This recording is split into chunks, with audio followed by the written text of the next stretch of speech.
영상 시작 전 여러분들의 구독과 좋아요는 큰 힘이 됩니다. 안녕하세요. 여러분, 오늘은 한 부부의 이야기를 들려드리려고 합니다. 아마 여러분 중에서도 비슷한 경험을 하신 분들이 계실지도 모르겠어요. 서울 강서구의 신축 아파트 단지에는 결혼 2년 차를 맞이한 부부가 살고 있었습니다. 남편 현우는 32살의 IT 개발자였고, 아내 서연은 30살의 인테리어 디자이너였죠. 둘 다 각자의 분야에서 인정받는 전문직 종사자였고, 주변 사람들이 부러워할 만한 신혼생활을 하고 있었습니다. 현우와 서연은 대학 동문은 아니었지만 공통 친구의 소개로 만났습니다. 첫 만남부터 대화가 잘 통했고, 서로의 가치관도 비슷했죠. 1년간의 연애 끝에 결혼했고, 강서구 신축 아파트에 보금자리를 마련했습니다. 맞벌이 부부답게 집안일도 공평하게 나눴고, 주말이면 함께 장을 보러 가거나 영화를 보며 시간을 보냈습니다. 하지만 결혼 1년쯤 지났을 때부터 서연의 행동에 변화가 생기기 시작했습니다. 매주 토요일마다 외출을 하기 시작한 거죠. 처음에는 한 달에 한두 번 정도였습니다. 서연은 현우에게 말했습니다. 엄마가 요즘 허리가 안 좋으셔서 병원 모시고 가야 한다고요. 현우는 아무 의심 없이 믿었습니다. 아내가 효녀라는 사실을 알고 있었으니까요. 오히려 대견하다는 생각까지 들었죠. 토요일 아침이면 서연을 배웅하며 말했습니다. 어머니 안부 전해드리고, 맛있는 거 사드려 서연은 고마워하며 집을 나섰습니다. 그런데 한 달이 지나고 두 달이 지나면서 서연의 외출은 점점 잦아졌습니다. 이제는 거의 매주 토요일마다 나가게 됐죠. 현우는 이상하다는 생각이 들었지만 크게 의심하지 않았습니다. 장모님이 정말 건강이 안 좋으신가 보다 싶었거든요. 토요일마다 서연은 평소보다 일찍 일어났습니다. 샤워를 하고 화장을 정성스럽게 했죠. 옷차림도 평소와 달랐습니다. 집에 있을 때는 편한 옷을 입었지만 외출할 때는 원피스나 블라우스를 골라 입었습니다. 향수도 뿌렸죠. 현우는 그런 서연을 보며 웃으며 말했습니다. 엄마 만나러 가는데 왜 그렇게 꾸미고 가? 서연은 살짝 당황한 표정을 지으며 대답했죠. 그냥 밖에 나가는데. 대충 입을 수 없잖아. 현우는 그러려니 하고 넘어갔습니다. 토요일 오전 10시쯤 되면 서연은 집을 나섰습니다. 현우는 창문 너머로 아내가 아파트 단지를 걸어 나가는 모습을 바라봤죠. 그리고는 거실 소파에 앉아 자신의 일을 시작했습니다. 프리랜서로도 일하고 있던 현우는 토요일에도 종종 작업을 했거든요. 서연이 없는 주말, 낮은 조용했습니다. 현우는 혼자 점심을 해먹고 커피를 마시며 코딩 작업을 했죠. 서연은 보통 저녁 6시나 7시쯤 돌아왔습니다. 돌아올 때면 조금 피곤해 보였지만 얼굴에는 묘한 생기가 돌았습니다. 어느 토요일 저녁 서연이 돌아왔을 때 현우가 물었습니다. 어머니 좀 어떠세요? 많이 안 좋으신가 봐요. 매주 병원 가시니까 서연은 잠시 말을 멈췄다가 대답했죠. 좀 나아지시는 것 같긴 한데 꾸준히 치료받으셔야 해. 현우는 고개를 끄덕였습니다. 그럼 제가 다음에 같이 가볼까요? 인사도 드릴 겸 서연은 화들짝 놀라며 손을 저었습니다. 아니야, 괜찮아. 너무 바쁘잖아. 나 혼자 가는 게 편해. 엄마도 너까지 오면 부담스러워 하실 거야. 현우는 아쉽다는 표정을 지었지만 더 이상 말하지 않았습니다. 장모님을 배려하는 아내의 마음이 기특했으니까요. 그렇게 토요일마다 서연은 외출했고 현우는 집에서 아내를 기다렸습니다. 이런 패턴이 몇 달째 이어졌지만 현우는 여전히 의심하지 않았습니다. 하지만 서연의 얼굴에는 조금씩 변화가 생기고 있었습니다. 전보다 화장을 더 진하게 했고 옷도 더 신경 써서 입었죠. 휴대폰을 볼 때면 묘하게 웃는 표도 자주 보였습니다. 현우는 그저 아내가 요즘 기분이 좋은가 보다 생각했습니다. 어느 날 밤 침대에 누워 있을 때 서연의 휴대폰에서 알림음이 울렸습니다. 서연은 화장실에 가 있었고 현우는 무심코 화면을 봤죠. 메시지 내용은 보이지 않았지만 발신자 이름이 눈에 들어왔습니다. 민석 팀장이었습니다. 현우는 고개를 갸우뚱했습니다. 회사 사람인가 싶었죠. 하지만 토요일 밤 늦은 시간에 업무 연락이 올 리는 없었습니다. 의문이 들었지만 아내의 휴대폰을 뒤지는 건 신뢰를 깨는 행동이라고 생각했습니다. 서연이 일하는 인테리어 디자인 회사는 강남구 테헤란로에 위치해 있었습니다. 규모가 그리 크지 않은 회사였지만 유명 건축가들과 협업하는 프로젝트가 많았죠. 서연은 이 회사에서 5년째 일하고 있었고 실력을 인정받는 디자이너였습니다. 회사는 자주 협력업체와 미팅을 가졌습니다. 자재를 납품받는 업체나 시공을 맡기는 업체들이었죠. 그 중에서도 가장 자주 만나는 곳이 한 인테리어 자재 유통회사였습니다. 바로 그곳의 영업팀장이 민석이었습니다. 민석은 35살의 남자였습니다. 키가 크고 옷을 잘 입었으며 말솜씨가 좋았죠. 처음 미팅에서 만났을 때부터 서연의 눈에 들어왔습니다. 전문적이면서도 친근한 태도로 일을 처리했거든요. 회의 중에도 서연의 의견을 경청했고 좋은 아이디어라며 칭찬을 아끼지 않았습니다. 몇 차례 미팅을 하면서 민석과 서연은 자연스럽게 가까워졌습니다. 업무 이야기를 하다가 개인적인 이야기도 나누게 됐죠. 어느 날 미팅이 끝나고 민석이 커피를 마시자고 제안했습니다. 서연은 동료들과 함께 가려 했지만 다들 다른 일정이 있어 결국 둘이서만 카페에 갔습니다. 카페에서 민석은 서연에게 물었습니다. 결혼하셨다고 들었는데 맞죠? 서연은 고개를 끄덕이며 왼손 약지의 반지를 보여줬습니다. 네, 2년 됐어요. 민석은 미소를 지으며 말했죠.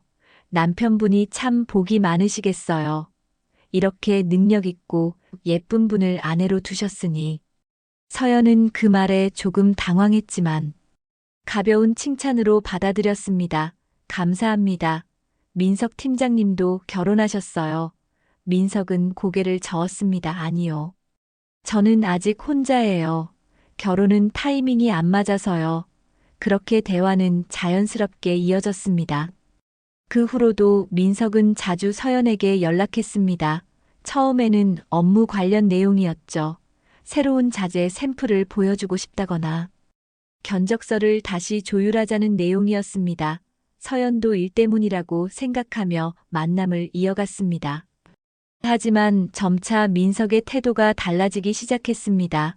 업무 이야기가 끝나면 개인적인 질문을 던졌죠. 요즘 스트레스 받는 일은 없으세요? 남편분이랑은 잘 지내시는지, 주말에는 뭐 하시는지 물었습니다. 서연은 대답하면서도 이 질문들이 조금 선을 넘는다는 느낌을 받았습니다. 어느 금요일 저녁 회식 자리에서 민석의 회사 사람들과 서연의 회사 사람들이 함께 모였습니다. 프로젝트가 성공적으로 마무리된 것을 축하하는 자리였죠. 술이 몇 잔 돌아가자 분위기가 무르익었습니다. 민석은 서연 옆자리에 앉아 조용히 말했습니다.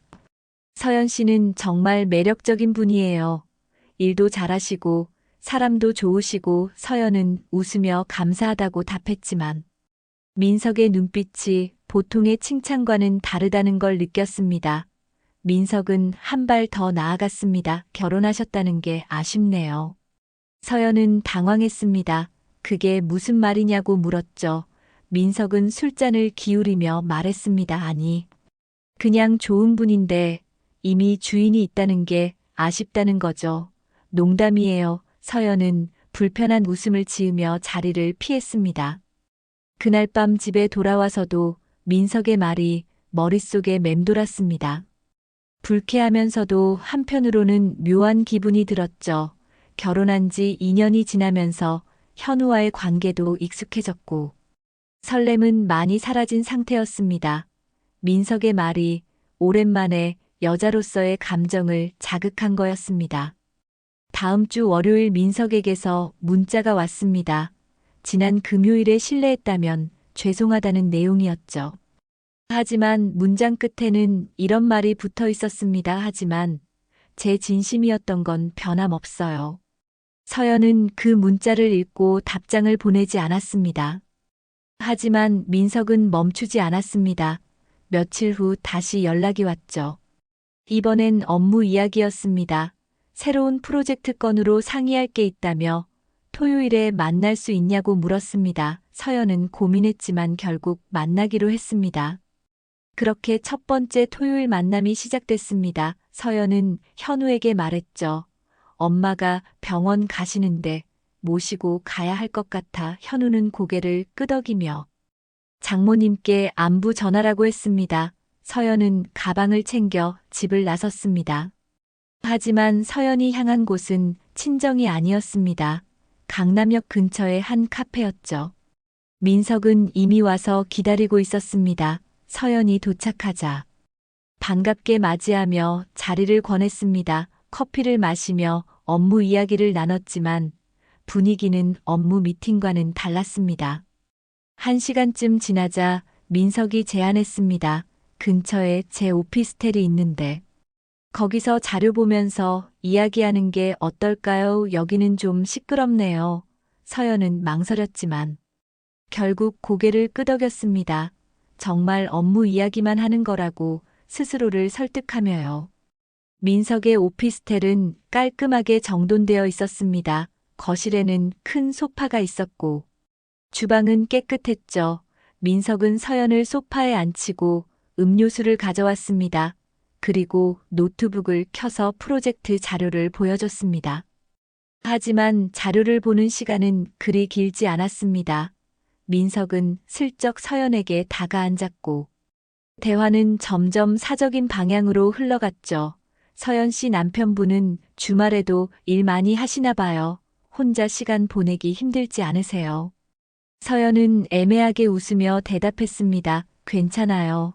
저도 일이 많아서요. 하지만 민석은 물러서지 않았습니다. 결혼했다고 해서 여자가 아닌 건 아니잖아요.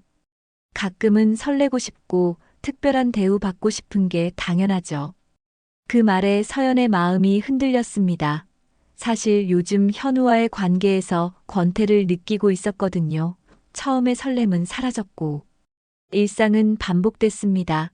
민석은 서연의 손을 잡았고 서연은 뿌리치지 않았습니다. 그날 오후 서연과 민석은 선을 넘었습니다. 서연은 집으로 돌아오는 내내 죄책감에 시달렸죠. 거울을 보면 자신이 낯설게 느껴졌습니다. 하지만 동시에 오랜만에 느껴본 설렘도 있었습니다. 그 감정이 서연을 더욱 혼란스럽게 만들었습니다.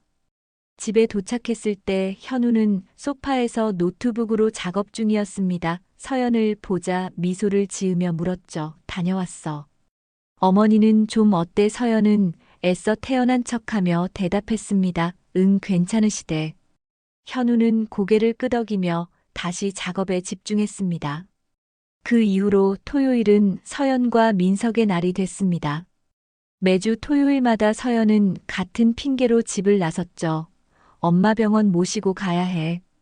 엄마가 장 보는 거 도와드려야 해. 친척 어른 댁에 같이 가기로 했어. 핑계는 매번 달랐지만 현우는 의심하지 않았습니다. 토요일 아침이면 서연은 평소보다 더 신경 써서 준비했습니다. 샤워를 오래 하고 로션을 꼼꼼히 발랐죠. 화장도 진하게 했습니다. 옷장에서 가장 예쁜 옷을 골라 입었고 향수도 뿌렸습니다. 현우는 그런 서연을 보며 가끔 물었습니다. 엄마 만나러 가는데 왜 그렇게 꾸미고 가? 서연은 웃으며 얼버무렸습니다. 그냥 기분 전환도 하고 밖에 나가는데. 대충 입을 순 없잖아. 현우는 더 이상 묻지 않았습니다. 아내가 자신을 가꾸는 게 나쁠 건 없다고 생각했으니까요.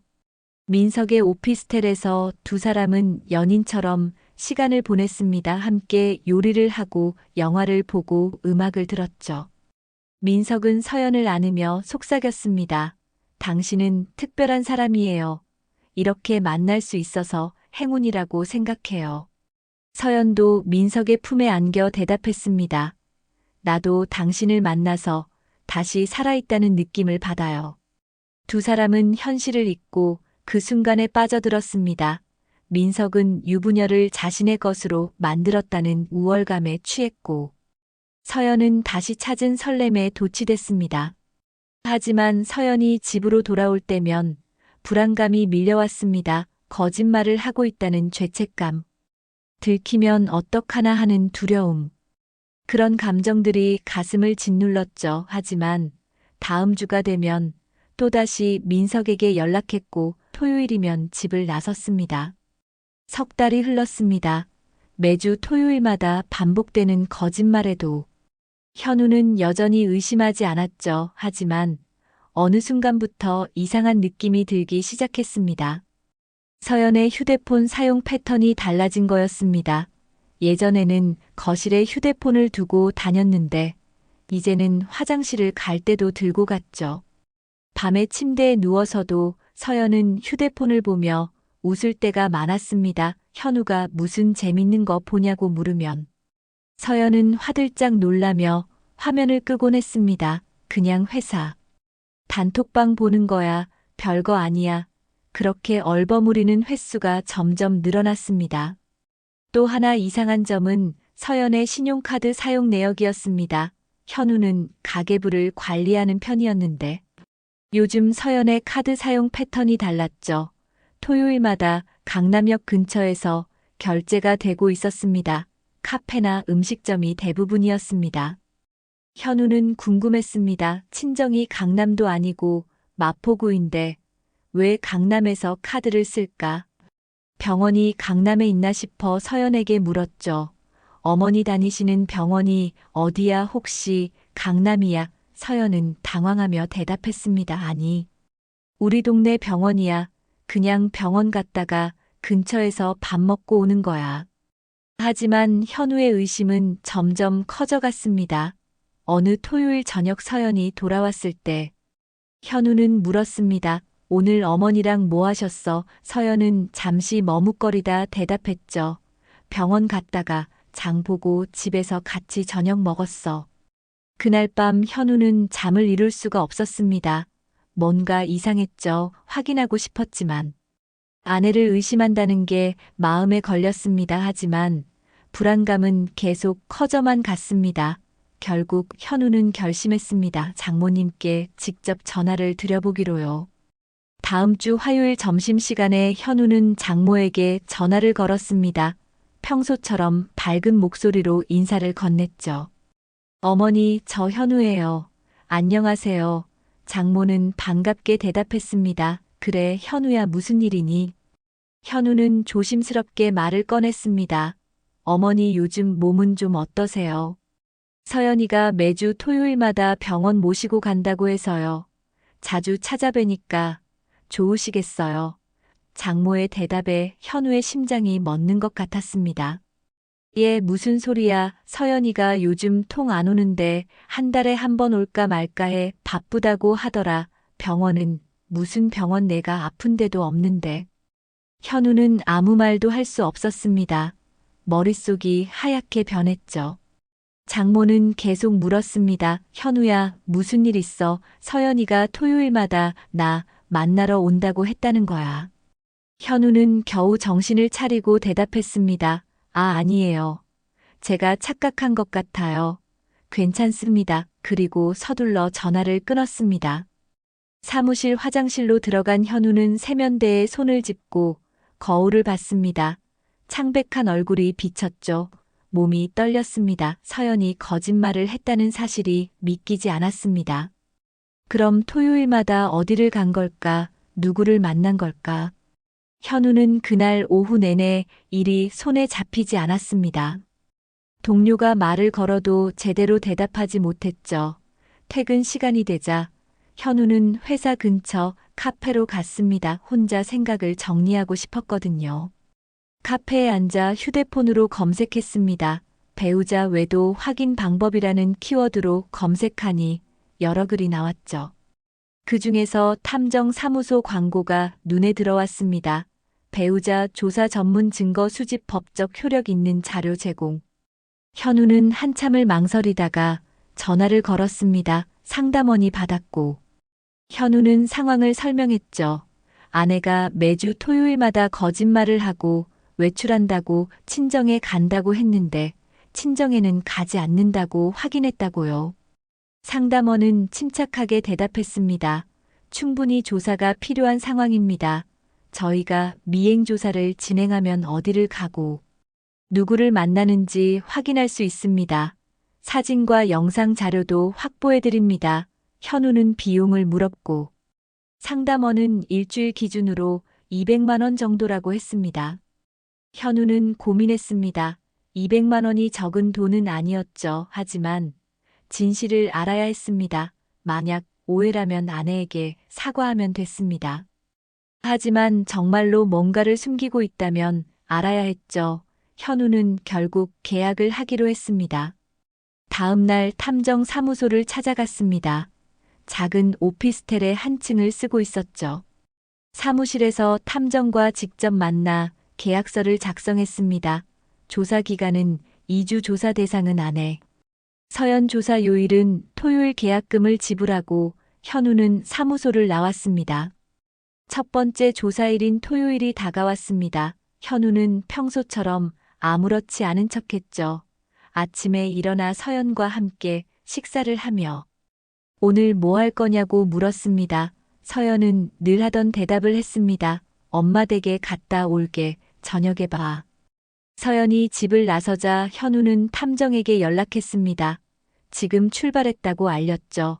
탐정은 이미 아파트 근처에서 대기 중이었습니다.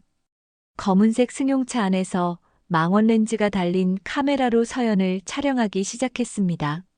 서연은 지하철역으로 걸어갔습니다. 2호선을 타고 강남역으로 향했죠. 탐정도 같은 전설에 탔습니다. 서연은 휴대폰을 보며 미소를 짓고 있었습니다. 누군가와 문자를 주고받는 것 같았죠. 강남역에서 내린 서연은 한 카페로 들어갔습니다. 10분쯤 지나자 한 남자가 카페에 들어갔습니다. 키가 크고 정장 차림이었죠. 서연은 남자를 보자 환하게 웃으며 손을 흔들었습니다. 두 사람은 마주 앉아 커피를 마시며 이야기를 나눴습니다. 탐정은 카페 밖에서 망원렌즈로 두 사람을 촬영했습니다. 1시간 후 두 사람은 카페를 나왔습니다. 나란히 걸으며 대화를 나눴죠. 가끔 서연이 남자의 팔을 가볍게 치며 웃었습니다. 남자도 서연의 어깨에 손을 올리며 친밀한 모습을 보였습니다. 탐정은 계속 뒤를 따라가며 촬영했습니다. 두 사람은 한 오피스텔 건물로 들어갔습니다. 탐정도 뒤따라 들어가 엘리베이터를 확인했죠. 7층에서 멈췄습니다. 탐정은 층수를 메모하고 건물 밖으로 나와 대기했습니다. 두 사람이 언제 나올지 지켜보기 위해서였습니다. 서너 시간이 지났습니다. 오후 5시가 넘어서야 두 사람이 건물에서 나왔죠. 서연의 머리는 조금 흐트러져 있었고 남자는 서연의 허리에 손을 두르고 있었습니다. 건물 앞에서 두 사람은 포옹을 했고 뺨에 키스를 나눴습니다. 탐정은 그 장면을 모두 촬영했습니다. 결정적인 순간들이었죠. 두 사람은 작별 인사를 나누고 헤어졌습니다. 서연은 다시 지하철을 타고 집으로 향했고 남자는 반대 방향으로 갔습니다. 탐정은 남자를 따라가 차량 번호도 확인했습니다. 저녁 무렵 탐정에게서 현우에게 전화가 왔습니다. 오늘 촬영한 내용을 간단히 설명했죠. 현우는 전화를 들으며 주저앉았습니다. 다리에 힘이 풀렸습니다. 예상했던 일이었지만 실제로 확인하니 충격이 더 컸습니다. 다음 날 일요일 탐정 사무소로 가서 자료를 받았습니다. 사진들이 인쇄되어 있었죠. 카페에서 마주 앉은 모습, 길을 걸으며 웃는 모습, 오피스텔로 들어가는 모습, 나올 때 포옹하는 모습, 뺨에 키스하는 모습까지 모든 게 선명했습니다. 탐정은 설명했습니다. 상대 남자는 인테리어 자재회사 직원으로 확인됩니다. 오피스텔은 남자의 이름으로 계약되어 있고요. 차량도 회사 명의입니다. 부인과는 회사 관계로 알고 지내다가 친밀한 관계로 발전한 것으로 보입니다. 현우는 사진들을 하나하나 넘겨봤습니다. 아내의 표정이 낯설었습니다. 집에서 보던 서연의 모습이 아니었죠. 저렇게 환하게 웃는 얼굴을 본 게 얼마 만인지 기억도 안 났습니다. 가슴이 무너지는 것 같았습니다. 탐정은 한 주 더 조사를 제안했습니다. 더 확실한 증거를 확보하기 위해서라고 했죠. 현우는 고개를 끄덕였습니다. 다음 토요일에도 같은 패턴인지 확인하고 싶었습니다. 그리고 이번에는 현우 자신도 직접 가보기로 했습니다. 일주일이 지났습니다. 현우는 그 한 주를 어떻게 보냈는지 기억도 안 났습니다. 서연과 같은 공간에 있는 게 숨이 막혔죠. 하지만 내색하지 않고 평소처럼 행동했습니다. 서연은 아무것도 모른 채 여전히 밝게 웃었습니다. 두 번째 토요일 아침이 밝았습니다. 서연은 역시나 같은 핑계를 댔습니다. 엄마 댁에 다녀올게. 현우는 알았다고 대답했죠. 서연이 집을 나서고 10분 후 현우도 외출했습니다. 손에는 작은 카메라와 녹음기를 챙겼습니다. 현우는 탐정이 알려준 오피스텔 주소로 향했습니다. 건물 근처 카페에 앉아 대기했죠. 창가 자리에서 건물 입구가 보였습니다. 오후 2시쯤 서연과 민석이 나타났습니다. 두 사람은 팔짱을 끼고 건물로 들어갔습니다. 현우는 자리에서 일어났습니다. 심장이 미친 듯이 뛰었죠. 하지만 침착함을 유지하려 애썼습니다. 건물로 들어가 엘리베이터 앞에서 기다렸습니다. 7층으로 올라가는 것을 확인하고 현우도 엘리베이터를 탔습니다. 7층 복도는 조용했습니다. 몇 개 안 되는 호실 중에서 현우는 703호를 찾았죠. 탐정이 알려준 민석의 오피스텔 호수였습니다. 문 앞에 서자 안에서 웃음소리가 들렸습니다. 서연의 목소리였습니다. 현우는 초인종을 눌렀습니다. 안에서 소리가 멈췄죠. 누구세요? 남자의 목소리였습니다. 현우는 대답하지 않고 다시 초인종을 눌렀습니다. 잠시 후 문이 열렸습니다. 민석이었습니다. 편한 옷차림이었죠. 민석은 현우를 보자 얼굴이 굳었습니다. 누구신데요? 현우는 차분하게 대답했습니다. 저는 서연의 남편입니다. 그 말에 민석의 얼굴이 창백해졌죠. 안에서 서연의 목소리가 들렸습니다. 누구야 민석아. 현우는 민석을 밀치고 안으로 들어갔습니다. 거실에서 서연이 소파에 앉아 있었죠. 머리는 풀어헤쳐져 있었고 민석의 셔츠를 입고 있었습니다. 서연은 현우를 보는 순간 얼어붙었습니다. 눈이 커졌고 입이 벌어졌죠. 여보, 이게 왜? 서연은 말을 잇지 못했습니다. 현우는 휴대폰을 꺼내 두 사람을 촬영하기 시작했습니다. 민석은 당황하며 손을 가렸습니다. 촬영하지 마세요. 오해입니다. 현우는 냉소를 지었죠. 오해라고요. 제 아내가 다른 남자 집에서 남자 옷을 입고 있는데요. 서연은 소파에서 일어나 현우에게 다가오려 했습니다. 현우야, 내 말 좀 들어봐. 이건 현우는 손을 들어 서연을 막았습니다. 말하지 마세요. 이미 다 알고 있으니까. 석 달 동안 매주 토요일마다 거짓말하고 여기 온 것 다 알아요. 서연의 얼굴이 하얗게 변했습니다. 어떻게? 현우는 대답했습니다. 탐정 고용했습니다. 지난주부터 당신 미행했어요. 카페에서 만나는 것. 여기 들어오는 것, 나올 때 포옹하는 것 다 사진 찍혔어요.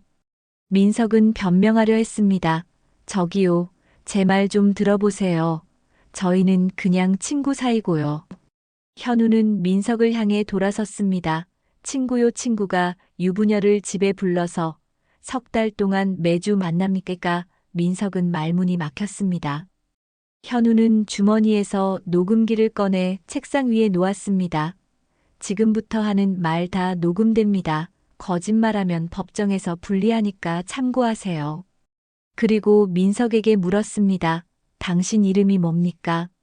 민석은 떨리는 목소리로 대답했습니다.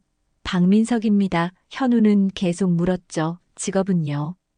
인테리어 자재 유통회사 영업팀장입니다. 현우는 고개를 끄덕이며 다시 물었습니다. 제 아내가 결혼한 여자라는 거 알고 있었습니까? 민석은 대답하지 못했습니다. 서연이 대신 말했죠. 현우야, 민석 씨는 몰랐어. 내가 결혼한 거 숨겼어. 현우는 서연을 보며 비웃었습니다. 거짓말하지 마세요. 회사 동료들 다 당신 결혼한 거 알아요. 업무 미팅할 때 결혼 반지도 끼고 있었고요. 민석은 결국 인정했습니다. 알고 있었습니다. 처음부터 알고 있었어요. 현우는 다시 물었습니다. 그럼 알면서도 접근한 겁니까? 유부녀인 걸 알고도 일부러 가까워진 거죠. 민석은 고개를 숙였습니다. 죄송합니다. 현우는 차가운 목소리로 말했습니다. 사과는 법정에서 하세요.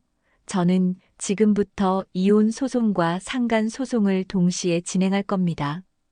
당신 둘 다 위자료 물어내야 할 거예요. 서연은 울기 시작했습니다. 현우야, 제발 한 번만 용서해줘. 현우는 서연을 차갑게 바라봤습니다. 용서요. 3달 동안 매주 거짓말하고 다른 남자 만난 사람한테 무슨 용서를 해줘야 하죠. 당신 친정 간다며 얼마나 당당하게 집 나갔는데요. 저는 바보처럼 효녀라고 생각했죠. 서연은 무릎을 꿇었습니다. 미안해. 정말 미안해.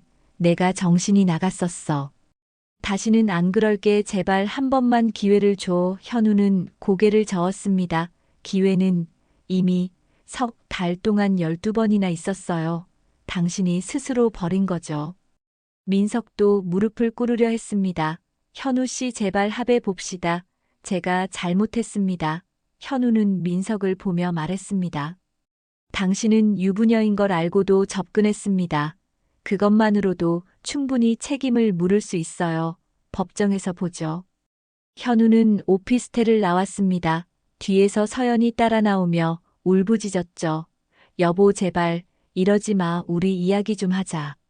현우는 돌아보지 않고 엘리베이터에 탔습니다. 서연은 계단으로 뛰어내려갔지만 현우는 이미 건물을 빠져나간 후였습니다. 건물 밖으로 나온 현우는 한참을 서 있었습니다. 다리가 후들거렸죠. 방금 본 장면들이 머릿속에서 떠나지 않았습니다. 아내가 다른 남자의 셔츠를 입고 있던 모습, 그 남자의 집 거실에 편하게 앉아 있던 모습이 계속 떠올랐습니다. 현우는 탐정에게 전화를 걸었습니다. 오늘 현장 확인했다고 알렸죠. 그리고 추가로 필요한 증거가 있으면 더 수집해달라고 요청했습니다. 탐정은 충분한 증거가 확보됐다며 이제 변호사와 상담하는 게 좋겠다고 조언했습니다. 다음 날 월요일 현우는 법무법인을 찾아갔습니다. 서초동의 한 건물에 위치한 가정법률 전문 변호사 사무실이었죠. 40대 초반의 남자 변호사가 현우를 맞이했습니다. 탐정이 수집한 자료를 모두 건넸고 변호사는 하나하나 살펴봤습니다. 변호사는 고개를 끄덕이며 말했습니다. 증거가 확실하네요. 배우자의 부정행위가 명백하고 상대 남성도 유부녀인 걸 알고 접근했다는 진술까지 확보하셨으니 이혼과 위자료 청구 모두 가능합니다. 상간 소송도 충분히 승소할 수 있어요. 현우는 위자료를 얼마나 받을 수 있냐고 물었습니다. 변호사는 계산기를 두드리며 설명했죠. 배우자에게는 3천만 원에서 5천만 원 정도, 상간남에게도 2천만 원에서 3천만 원 정도 청구할 수 있습니다. 불륜 기간이 3달이고 증거가 명확하니 법원에서 인정할 겁니다. 현우는 소송을 진행해달라고 요청했습니다. 변호사는 서류 작성을 시작했죠. 이혼 소송과 위자료 청구, 그리고 상간 소송을 동시에 준비했습니다. 현우는 필요한 서류에 서명했고 착수금을 지불했습니다. 일주일 후 서연과 민석에게 법원 등기 우편이 도착했습니다. 소장이었죠. 서연은 떨리는 손으로 봉투를 뜯었습니다. 이혼 청구 및 위자료 청구의 소라는 제목이 적혀 있었습니다. 청구 금액은 3천만 원이었습니다. 민석에게도 같은 날 소장이 도착했습니다. 부정행위로 인한 손해배상 청구에 소였죠. 역시 3천만 원을 청구하는 내용이었습니다. 민석은 소장을 읽고 주저앉았습니다. 6천만 원이라는 거액을 감당할 수 없었거든요. 서연은 현우에게 전화를 걸었지만 현우는 받지 않았습니다. 문자를 보내도 답장이 없었죠. 서연은 집 앞까지 찾아갔지만 현우는 이미 다른 곳으로 이사한 상태였습니다. 오피스텔 월세로 옮긴 거였습니다. 서연도 변호사를 선임해야 했습니다. 하지만 변호사 비용도 만만치 않았죠. 친정에서 돈을 빌려 겨우 변호사를 구했습니다. 변호사는 서연의 이야기를 듣고 솔직하게 말했습니다. 이기기 어려운 소송입니다. 증거가 너무 명확해요. 민석도 변호사를 찾아갔습니다. 변호사는 상간소송에서 패소할 가능성이 높다고 했죠. 유부녀인 걸 알고도 관계를 가진 게 녹음으로 확인됐으니 변명의 여지가 없다고 했습니다. 합의를 시도해보는 게 낫다고 조언했습니다. 민석의 변호사는 현우 측 변호사에게 연락했습니다. 합의를 제안했죠. 위자료를 2천만 원으로 낮춰주면 즉시 지급하겠다고 했습니다. 하지만 현우는 거절했습니다. 합의할 생각이 없으니 법정에서 보자고 했습니다. 석 달 후 첫 번째 재판이 열렸습니다. 법정에는 현우와 서연, 그리고 민석이 각자의 변호사와 함께 앉아 있었죠. 판사가 입장하자 모두 일어섰습니다. 재판이 시작됐습니다. 현우 측 변호사는 준비한 증거들을 제출했습니다. 탐정이 촬영한 사진들, 녹음 파일, 신용카드 사용 내역 모든 게 법정에 공개됐습니다. 판사는 자료들을 살펴보며 서연과 민석에게 물었습니다. 피고는 이 사실을 인정합니까? 서연은 고개를 숙인 채 대답했습니다. 인정합니다. 민석도 마찬가지였죠. 인정합니다. 둘 다 변명할 여지가 없었습니다. 증거가 너무 명백했으니까요. 서연의 변호사는 정상 참작을 호소했습니다. 일시적인 정신적 혼란 상태였고 지금은 깊이 반성하고 있다고 했죠. 하지만 판사는 냉정했습니다. 불륜 행위가 석 달간 지속됐고 계획적으로 거짓말을 한 점을 고려하면 가벼운 실수로 보기 어렵다고 했습니다. 민석의 변호사도 선처를 부탁했습니다. 경제적으로 어려운 상황이라고 했죠. 하지만 판사는 상대방이 유부녀인 걸 알면서도 접근한 점, 적극적으로 관계를 지속한 점을 지적했습니다. 책임을 회피할 수 없다고 판단했습니다. 두 번째 재판에서 판결이 나왔습니다. 판사는 판결문을 읽었죠. 피고 서연은 원고 현우에게 위자료 3천만 원을 지급하라. 피고 박민석은 원고 현우에게 위자료 3천만 원을 지급하라. 이혼 청구를 인용한다. 법정에서 나온 서연은 복도에 주저앉아 울었습니다. 3천만 원이라는 거액을 어떻게 마련해야 할지 막막했죠. 민석도 마찬가지였습니다. 6천만 원을 갚아야 하는데 방법이 없었습니다. 일은 거기서 끝나지 않았습니다. 민석의 회사에 소송 사실이 알려졌죠. 인사팀에서 민석을 불러 조사를 시작했습니다. 직장 내 윤리규정 위반이었습니다. 협력업체 직원과 부적절한 관계를 맺은 것도 문제였죠. 일주일 후 민석은 징계위원회에 회부됐습니다. 결과는 해고였습니다. 10년 넘게 다닌 회사에서 쫓겨난 거였죠. 민석은 짐을 싸서 회사를 나왔습니다. 동료들의 수군거리는 소리가 들렸지만 고개를 들 수 없었습니다. 서연의 회사에도 소문이 퍼졌습니다. 법정 소송까지 간 불륜 사건이었으니 비밀로 할 수 없었죠. 동료들은 서연을 피했고 상사는 불편한 표정을 지었습니다. 프로젝트에서도 배제됐습니다. 판결이 확정된 지 한 달 후 서연은 회사에 사직서를 냈습니다. 더 이상 그곳에서 일할 수 없었죠. 동료들의 시선이 너무 차갑고 상사도 불편해했습니다. 프로젝트에서 배제된 상태로 출근하는 게 고문이었습니다. 서연은 친정으로 돌아가려 했지만 아버지가 거절했습니다. 전화로 차갑게 말했죠.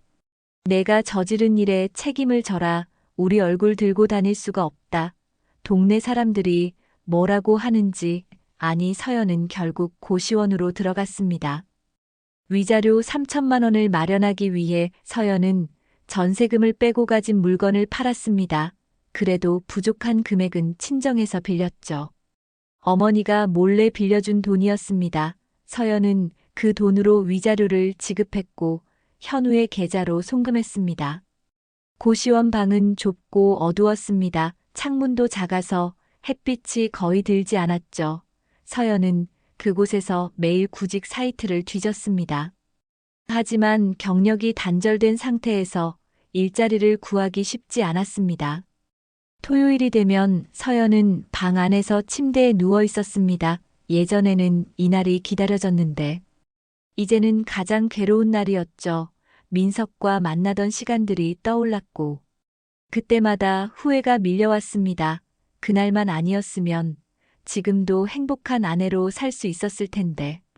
민석은 더 비참했습니다. 회사에서 해고된 후 취업이 안 됐거든요. 업계가 좁아서 소문이 다 퍼진 상태였습니다. 면접을 봐도 떨어졌고 아는 사람들도 연락을 끊었습니다. 결국 지방 소도시로 내려가기로 결심했습니다. 민석도 위자료 3천만 원을 마련해야 했습니다. 오피스텔을 정리하고 차를 팔았죠.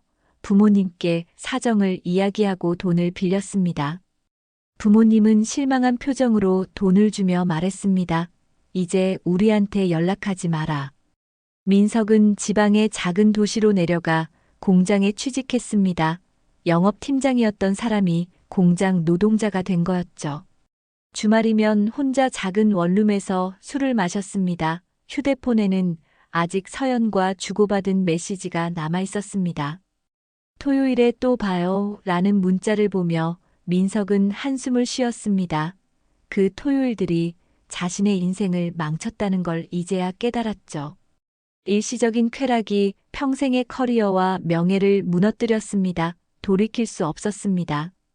현우는 이혼 후 새로운 원룸으로 이사했습니다. 회사 근처의 깔끔한 오피스텔이었죠. 집은 작았지만 혼자 살기에는 충분했습니다. 주말이면 등산을 가거나 독서를 하며 시간을 보냈습니다. 새로운 일상에 적응하려 노력했습니다. 회사 동료들은 현우의 사정을 알고 있었지만 굳이 묻지 않았습니다. 다만 가끔 주말에 같이 술 한잔하자며 위로했죠. 현우는 고마워하며 자리에 나갔습니다. 혼자 있는 시간이 길어지면 외로움이 밀려왔으니까요.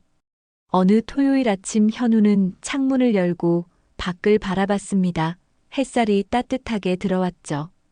예전 같으면 서연이 외출 준비를 하고 있을 시간이었습니다. 이제는 그 모습도 그 거짓말도 없었습니다. 조용했지만 평온했습니다. 현우는 커피를 내려 마시며 생각했습니다. 3천만 원의 위자료를 받았지만 돈으로 채워지지 않는 상처가 있었죠. 신뢰가 무너진 상처 배신당한 기억하지만 시간이 지나면 나아질 거라고 믿었습니다. 이미 최악은 지나갔으니까요. 서연의 휴대폰에는 가끔 알 수 없는 번호로 전화가 걸려왔습니다. 받지 않았지만 민석인 것 같았죠. 서연은 전화번호를 차단했습니다. 더 이상 그 사람과 연결되고 싶지 않았습니다. 모든 게 그 사람 때문에 망가졌다고 생각했습니다. 하지만 사실 서연도 알고 있었습니다. 잘못은 자신에게 있다는 것을. 민석이 아무리 유혹했어도 거절할 수 있었습니다. 하지만 선택한 건 자신이었죠. 매주 토요일 거짓말을 한 것도 민석의 집으로 간 것도 모두 자신의 선택이었습니다. 1년이 흘렀습니다. 현우는 회사에서 승진했고 새로운 프로젝트를 맡았습니다. 주말에는 취미 활동을 시작했죠. 사진 동호회에 가입해서 사람들과 어울렸습니다. 조금씩 웃음도 되찾았습니다. 서연은 작은 인테리어 소품 가게에서 알바를 시작했습니다. 최저임금을 받으며 하루하루 살아갔죠. 토요일에는 여전히 방 안에 혼자 있었습니다. 나가고 싶지 않았습니다. 사람들을 마주하기 두려웠으니까요. 민석은 공장에서 성실하게 일했습니다. 저녁이면 작은 술집에서 소주를 마셨죠. 가끔 서울 생활이 떠올랐지만 이제는 돌아갈 수 없다는 걸 알았습니다. 모든 게 끝났습니다. 토요일의 행방은 그렇게 세 사람을 완전히 다른 곳으로 이끌었습니다. 한순간의 유혹과 선택이 인생 전체를 바꿔버렸죠. 되돌릴 수 없는 시간이었고, 지울 수 없는 상처였습니다. 그 대가는 평생을 따라다닐 것입니다.